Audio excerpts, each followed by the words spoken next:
Hi, ಇವತ್ತಿನ ವಿಡಿಯೋಗೆ ನಿಮಗೆಲ್ಲರಿಗೂ ಸ್ವಾಗತ. ಫ್ರೆಂಡ್ಸ್, ಇವಾಗ ನಾವು ಆಳ್ವಾಸಿಗೆ ಹೊರಟಿದ್ದೇವೆ. ಎಲ್ಲರಿಗೂ ಗೊತ್ತಿದೆ ಆಳ್ವಾಸಲ್ಲಿ ಏನು ನಡೀತಾ ಇದೆ ಅಂತೇಳಿ. ಇವಾಗ ಆಳ್ವಾಸಲ್ಲಿ ಒಂದು ವಾರಕ್ಕೆ ಸ್ಕೌಟ್ಸ್ ಗೈಡ್ಸ್ ಇಂಟರ್ನ್ಯಾಷನಲ್ ಲೆವೆಲಲ್ಲಿ ಒಂದು ಉತ್ಸವ ನಡೀತಾ ಇದೆ. ಹಾಗೆ ಆ ಉತ್ಸವದ ಸಲುವಾಗಿ ಆಳ್ವಾಸ್ ಕ್ಯಾಂಪಸ್ಸಲ್ಲಿ ತುಂಬ ವಿಧದ ಅಂದರೆ ಕೃಷಿಗೆ ಸಂಬಂಧಪಟ್ಟದ್ದು, ಫಲವಸ್ತು ಪ್ರದರ್ಶನ, ಅದೇ ರೀತಿ ಆರ್ಟ್ ಗ್ಯಾಲರಿ ತುಂಬ ಚೆನ್ನಾಗಿದೆ ಅಂತ ಎಲ್ಲರೂ ಹೇಳ್ತಾರೆ. ಹಾಗೆ ನಾನು ಕೆಲವರದ್ದು ವೀಡಿಯೋಸ್ ಕೂಡ ನೋಡಿದ್ದೇನೆ. ನಮ್ಮ ಮನೆಗೆ ಹತ್ತಿರದಲ್ಲಿರುವಾಗ ನಾವು ಈ ಒಂದು ಚಾನ್ಸನ್ನು ಯಾಕೆ ಮಿಸ್ ಮಾಡ್ಕೊಳ್ಬೇಕಲ್ವಾ? ಎಷ್ಟೋ ದೂರದಿಂದ ಬಂದು ಇದನ್ನೆಲ್ಲ ನೋಡ್ಕೊಂಡು ಹೋಗ್ತಿರುವಾಗ ನಾವು ಹತ್ತಿರದಲ್ಲಿರೋರು ಇದನ್ನು ಕೂಡ ಒಮ್ಮೆ ನೋಡ್ಕೊಂಡು ಬರೋಣ ಅಂತೇಳಿ ಇವಾಗ ನಾವು ಹೊರಟಿದ್ದೇವೆ. ನೋಡಬೇಕು ಏನೆಲ್ಲ ಇದೆ ಅಂತೇಳಿ. ನಾವು ಶಾಪಿಂಗ್ ಅಂತೂ ಏನು ಮಾಡೋದಿಲ್ಲ, ಜಸ್ಟ್ ಒಂದು ವಿಸಿಟ್ ಮಾಡಿ ಎಲ್ಲ ನೋಡ್ಕೊಂಡು ಬರೋಣ ಅಂತೇಳಿ ಹೊರಟಿದ್ದೇವೆ. ಅದೇ ರೀತಿ ಏನೆಲ್ಲ ಇದೆ ಅಂತೇಳಿ ನಾನು ಕೂಡ ಸಾಧ್ಯವಾದಷ್ಟು ವಿಡಿಯೋ ಮಾಡಿ ನಿಮ್ಮ ಜೊತೆಗೆ ಶೇರ್ ಮಾಡ್ತೇನೆ. ಫ್ರೆಂಡ್ಸ್, ಇವಾಗ ನಾವು ಆಳ್ವಾಸಿಗೆ ರೀಚ್ ಆದೆವು. ತುಂಬಾ ರಶ್ ಇತ್ತು. ಇವತ್ತು ಸಂಡೇ ಆದ ಕಾರಣ, ಅದೇ ರೀತಿ ಕ್ರಿಸ್ಮಸ್ ಡೇ ಆದ ಕಾರಣ, ಎಲ್ಲರಿಗೂ ರಜೆ ಇದ್ದ ಕಾರಣ ತುಂಬಾ ರಶ್ ಇತ್ತು. ನಡ್ಕೊಂಡು ಹೋಗಲಿಕ್ಕೂ ಕಷ್ಟ ಆಗ್ತಿತ್ತು, ಆ ಥರ ಜನರಿದ್ದರು. ಅದೇ ರೀತಿ ಈವ್ನಿಂಗ್ ಟೈಮ್ ಆದ ಕಾರಣ ಮತ್ತು ಜನಸಂದಣಿ ಜಾಸ್ತಿ ಆಗ್ತಾನೇ ಇತ್ತು. ಹೀಗೆ ನಾವು ನಡ್ಕೊಂಡು ಹೋಗ್ತಾ ಇದ್ದೆವು. ನಡೆಯಲಿಕ್ಕೆ ಕೂಡ ತುಂಬಾ ಇದೆ. ಹಾಗೆಯೇ ಮೊದಲಿಗೆ ಇಲ್ಲಿ ಗ್ರೀನ್ಲ್ಯಾಂಡ್ ನರ್ಸರಿಗೆ ನಾವು ವಿಸಿಟ್ ಮಾಡಿದೆವು. ಯಾವುದೇ ಗಿಡಗಳನ್ನು ನಾವು ತಗೊಳ್ಳಿಲ್ಲ. ವಿವಿಧ ಬಗೆಯ ಹೂವಿನ ಗಿಡಗಳು ಇಲ್ಲೇ ಇದ್ದವು.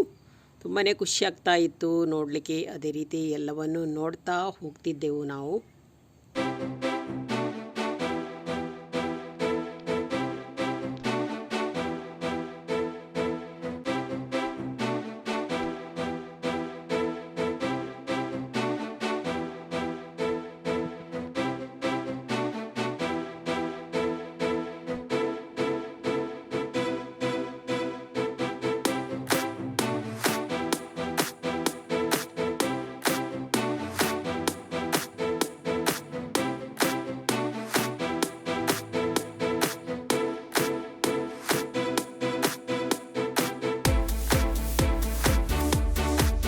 ಅಲ್ಲಿಂದ ನಾವು ಕೃಷಿ ಮೇಳ, ಫಲಪುಷ್ಪ ಪ್ರದರ್ಶನದ ಒಳಗೆ ಹೋದೆವು. ಇಲ್ಲಿ ತುಂಬ ತರಕಾರಿಗಳಿದ್ದವು. ವೆರೈಟಿಯಲ್ಲಿ ತರಕಾರಿಗಳನ್ನು ಜೋಡಿಸಿದ್ದು ತುಂಬಾ ನೋಡಲಿಕ್ಕೆ ಖುಷಿಯಾಯಿತು. ನಮ್ಮೂರಲ್ಲಿ ಸಣ್ಣ ಸಣ್ಣ ತರಕಾರಿ ಎಲ್ಲ ಆಗ್ತಿತ್ತು, ಆದರೆ ಅಲ್ಲಿ ನಮಗೆ ದೊಡ್ಡ ತರಕಾರಿಯನ್ನೆಲ್ಲ ನೋಡುವಂಥ ಭಾಗ್ಯ ಸಿಕ್ಕಿತ್ತು. ನೋಡಿ, ಇದೆಲ್ಲ ತೆಂಗಿನಕಾಯಿಯಿಂದ ಮಾಡಿದ ಒಂದೊಂದು ಕಲಾಕೃತಿಗಳು. ಹಾಗೆಯೇ ತುಂಬ ರಶ್ ಇದ್ದ ಕಾರಣ ನಮಗೆ ಸ್ಲೋವಾಗಿ ಹೋಗಲಿಕ್ಕೆ ಕಷ್ಟ ಆಗ್ತಿತ್ತು. ಬೇಗನೆ ರೆಕಾರ್ಡಿಂಗ್ ಮಾಡ್ತಾ ಹೋಗ್ತಾ ಇದ್ದೇವೆ. ಕಲ್ಲಂಗಡಿ ಹಣ್ಣಿನಲ್ಲಿ ಕೂಡ ನೋಡಿ ಒಳ್ಳೆಯ ಡಿಸೈನನ್ನು ಮಾಡಿದ್ದಾರೆ. ತುಂಬ ಚೆನ್ನಾಗಿದೆ ಎಲ್ಲ ಡಿಸೈನ್ಸ್. ನೋಡ್ತಾ ಬೇಗನೆ ಹೋಗ್ತಾ ಇದ್ದೇವೆ. ಸ್ಲೋ ಮಾಡಿದ ಕೂಡಲೇ ರಶ್.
ರೋಜಾ ಹೂವಿನಿಂದ ಈ ಥರ ಎಲ್ಲ ಅಲಂಕಾರ ಮಾಡಿದ್ರು. ನೋಡಿಕೊಂಡು ತುಂಬ ಖುಷಿ ಆಗ್ತಿದ್ರು. ಎಲ್ಲರೂ ನಿಂತ್ಕೊಂಡು ಎಲ್ಲ ತೆಗಿತಿದ್ರು. ಹಾಗೆ ಮುಂದಕ್ಕೆ ಅಲ್ಲಿಂದ ನಾವು ತರಕಾರಿ ತೋಟಗಳಿಗೆ ಹೋದೆವು. ತರಕಾರಿಗಳು ಹೇಗೆ ಬೆಳೆಯುವುದು ಇದಂತೂ ನೋಡಿ ತುಂಬನೇ ಖುಷಿ ಆಯಿತು. ತುಂಬ ಚೆನ್ನಾಗಿ ಬೆಳೆಸಿದ್ದಾರೆ ಒಂದೊಂದು ಆಕಾರದಲ್ಲಿ ಚೆನ್ನಾಗಿ ಕೂಡ ಬೆಳೆದಿದೆ. ತುಂಬ ಸ್ಥಳದಲ್ಲಿ ಈ ತರಕಾರಿಯನ್ನು ಮಾಡಿದ್ದಾರೆ.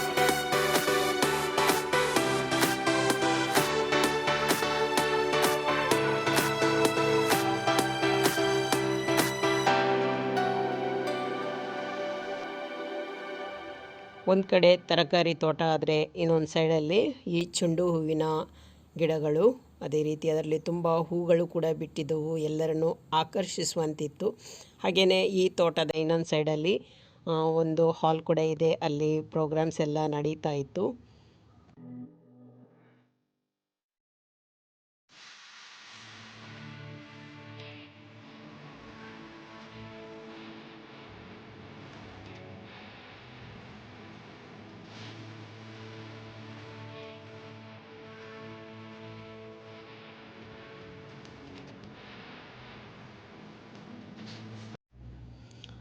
ಈ ಕ್ಯಾಂಪಸ್ನೊಳಗೆ ಯಾವ ಕಡೆ ಹೋಗಬೇಕು, ಯಾವ ಕಡೆ ಹೊರಗಡೆ ಬರಬೇಕು ಅನ್ನೋದೇ ಗೊತ್ತಾಗ್ತಿರ್ಲಿಲ್ಲ.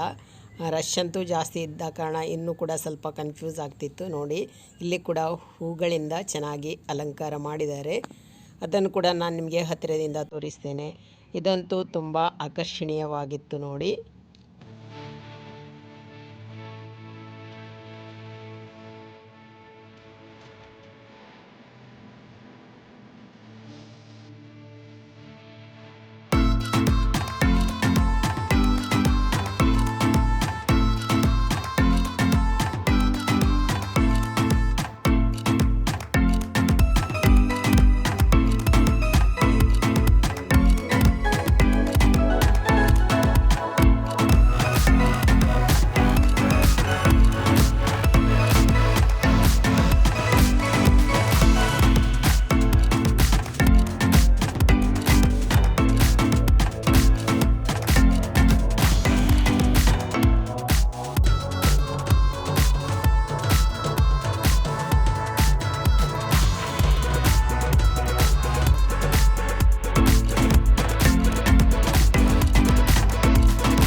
ಮುಂದಕ್ಕೆ ಹೋಗ್ತಾ ಇದ್ದಾಗೆ ಒಂದು ಕಡೆ ಮ್ಯೂಸಿಕ್ ಕೇಳಿಸ್ತಿತ್ತು. ಈ ಮ್ಯೂಸಿಕ್ ನನಗಂತೂ ತುಂಬಾ ಇಷ್ಟ ಆಯಿತು. ಹಾಗೆ ಬೇಗನೆ ಹೋಗಿ ನೋಡುವಾಗ ಅಲ್ಲಿ ಸ್ಟೂಡೆಂಟ್ಸ್ ಡ್ಯಾನ್ಸ್ ಕೂಡ ಮಾಡ್ತಿದ್ರು.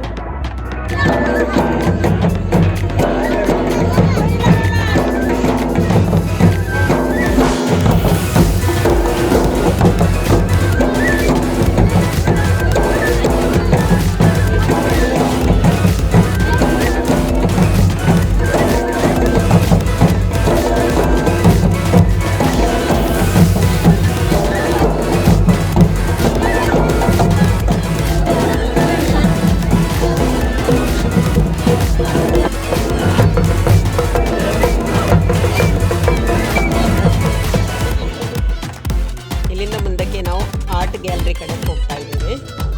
ವಿವಿಧ ಬಗೆಯ ಚಿತ್ರಗಳು ಅಲ್ಲಿದ್ದವು. ಆರ್ಟ್ ಅಂತೂ ಎಲ್ಲ ಸೂಪರ್ ಆಗಿತ್ತು. ಅದೇ ರೀತಿ ಅಲ್ಲಿ ಕೂಡ ಕೆಲವರು ಆರ್ಟನ್ನು ಬಿಡಿಸ್ತಾ ಇದ್ರು. ನೋಡ್ಲಿಕ್ಕಂತೂ ತುಂಬಾ ಖುಷಿ ಆಗ್ತಾ ಇತ್ತು.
ನೋಡಿ ಇವಾಗ ನಾನು ದೂರದಿಂದ ನಿಮಗೆ ತೋರಿಸ್ತಾ ಇದ್ದೇನೆ. ಅಲ್ಲಿ ಬ್ಲೂ ಆಗಿ ಕಾಣ್ತಾ ಇದೆ. ಎಲ್ಲ ಸ್ಕೌಟ್ಸ್ ಗೈಡ್ಸಿನ ಮಕ್ಕಳು. ಆ ಕಡೆ ಯಾರನ್ನು ಬಿಡೋದಿಲ್ಲ, ಅವರದ್ದು ಪ್ರೋಗ್ರಾಮ್ ಅಲ್ಲಿ ನಡೀತಾ ಇತ್ತು. ಸ್ವಲ್ಪ ಮೇಲ್ಗಡೆಯಿಂದ ಇದನ್ನು ಕ್ಯಾಪ್ಚರ್ ಮಾಡಿದ್ದೇನೆ. ನೋಡಿ ಈ ಥರ ಕಾಣಿಸ್ತಾ ಇದೆ.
ಹೀಗೆ ನಾವು ಈ ಕ್ಯಾಂಪಸ್ಸಲ್ಲಿ ಕೆಲವನ್ನೆಲ್ಲ ನೋಡಿಕೊಂಡು ವಾಪಸ್ ಬರ್ತಾ ಇರುವಾಗ ಸ್ವಲ್ಪ ಕತ್ಲೇನೂ ಆಗಿತ್ತು.